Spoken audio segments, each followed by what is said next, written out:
I'm Heather Sheffield, your ATPE lobbyist, and today I'm going to help you be an informed voter by building your ballot on vote411.org. So let me go ahead and share my screen with you.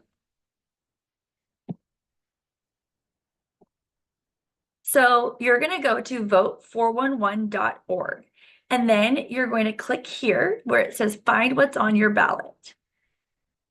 You're going to scroll down and enter your address. For the purpose of the recording today, I'm going to go ahead and enter an address in Alamo Heights. That's in San Antonio. This is Steve Allison's district. He is not going to be coming back. So we want to make sure that we are electing someone who is just as pro-public education as he was in this race. So let's go ahead and get started. I also selected this area because they have both Republicans and Democrats on their ballot. So you can really look to see who is the most pro-public education candidate, not just at the party. So here you're going to select your language of choice. I have English. And then over here, like I said, we are going to pick all parties today because education should be nonpartisan. But you also have the option of picking just Democrats or just Republicans.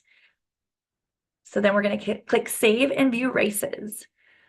This is an important piece. Make sure that you print your ballot selections when you're finished. If you don't have a printer, that's okay. You can write it down, but make sure that you either print or write it down because you can't take your phone and use it in a polling booth. You have to have a printout or something handwritten. So make sure that you do that when you are all done. So I'm not going to go through all of these races. I'm going to hope that you will use this as a tool to go through and select the person that you choose to be the U.S. president, senators, House district reps for the federal level. But please make sure that you go through this and do your homework after I show you how. I will say that the U.S. senator and the U.S. representative for the federal level do impact you probably more than you know in education. They are the ones responsible for the IDEA funding, which is special education funding. They're also in charge of pensions and Social Security. So you really want to make sure that you're picking people who are representing you well at the federal level and not just at the state and local level. As we scroll down, you'll see that you also have options for Texas Railroad Commissioner and Supreme Court justices, as well as lots of other judges.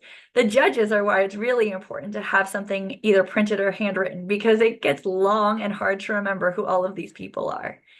In terms of the Supreme Court, well, I'm not going to go through those with you today. Just keep in mind that they are the people that heard the lawsuit on the funding, school funding issues. I think that was back in 2016. And they are the ones that basically said it was lawful but awful. So you want to make sure that we have pro-public education judges even on the Texas Supreme Court. So we're going to keep on going. So here we have the State Board of Education District 3 race. You will see that there is only one person, one candidate in this race. So if that's the choice, or you can always undervote if you don't like the choice, but I would just go ahead and pick that and we will move on so that you can see how this works. So then you go to Texas Senate District 25. You can meet the candidates here. So we have the incumbent, Republican Donna Campbell, and the Democrat Mary Fox. So we're going to go ahead and first check what both of their answers are to the questions that the nonpartisan group League of Women Voters had asked them. So let's go ahead and scroll down and we can see what they said about public education. So there are their websites and Representative Campbell's Facebook page. Oh, and it shows that Republican Donna Campbell did not respond to the questions from the League of Women Voters. That's a little bit telling to me. And then Mary Fox did. So her answer says that more than $3 billion have been allocated to Operation Lone Star to pay for military presence. She goes into more stuff about judges and asylum. But if you keep going down, I want to know what they said about public education. So I'm going to keep scrolling. As a retired school principal, public education is very important to me. That is good information for me. She's a retired school principal. That means she understands public education and she will have a good grasp on the things that we are dealing with if she gets elected to go to the Capitol. So that's a good indicator. I would suggest that you continue to reading. It's also important that when you have a candidate like Republican Donna Campbell here, who is the incumbent, that did not answer this, that you are looking to other sources. And so I would always direct people to our Teach the Vote, which is a blog and a website that is put on by ATPE. And there's lots of information about voting records. So you can go over there to see that, Senator Donna Campbell voted for vouchers, and you can check out all the things that she voted and how those impact our public schools on Teach the Vote. So I highly recommend you go there. I'm not going to select for you. You can select for yourself after you've made an informed decision. Next on the list is Texas Representative District 121. That was Steve Allison's seat. So you have two candidates there, Mark LaHood and Laurel Jordan Swift. So we're going to see what their answers were and compare those. Let me scroll down for you. So you will see that neither of these people have responded. So that is a little bit trickier. So there, I would definitely go to other sources, because since neither of these are the incumbent, they won't have a voting record on Teach the Vote. So maybe look to organizations like Texas Parent PAC or Texans for Public Education, or maybe check out who the current representative, Steve Allison, has endorsed, because then you will see who the pro-public education candidate is. And it is difficult when there isn't a lot of information. So you have lots more here to look at. Texas Justice for the Fourth Court of Appeals, more Court of Appeals, more Court of Appeals, more Court of Appeals, a civil district judge, another civil district judge. See, this is why I'm saying you got to print it or write it down, because there's a lot that I wouldn't be able to remember. More judges. We're going to keep on going. Just going to skip these races. We've got a probate court judge, county sheriff. That's an important one.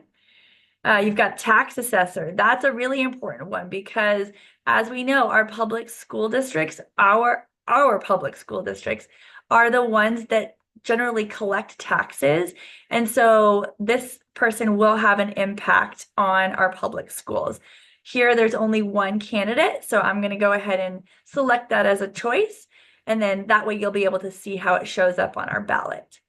There's county commissioners, which our county commissioners also work with our school districts often. And then a constable for precinct 3. So now I'm going to click finish now that I've gone through all of the races. And we can see here, I did not pick any of these, but you will see a little green check next to the races that I did select. So here you can also change your selection. If you say, oops, that's not who I really wanted to pick, you can go back and change your selection before you hit print. But then you can scroll down and see all of the people that you were asked to make a choice on. And then go back up to the top and you can click print your ballot. So then it will give you this option again, print.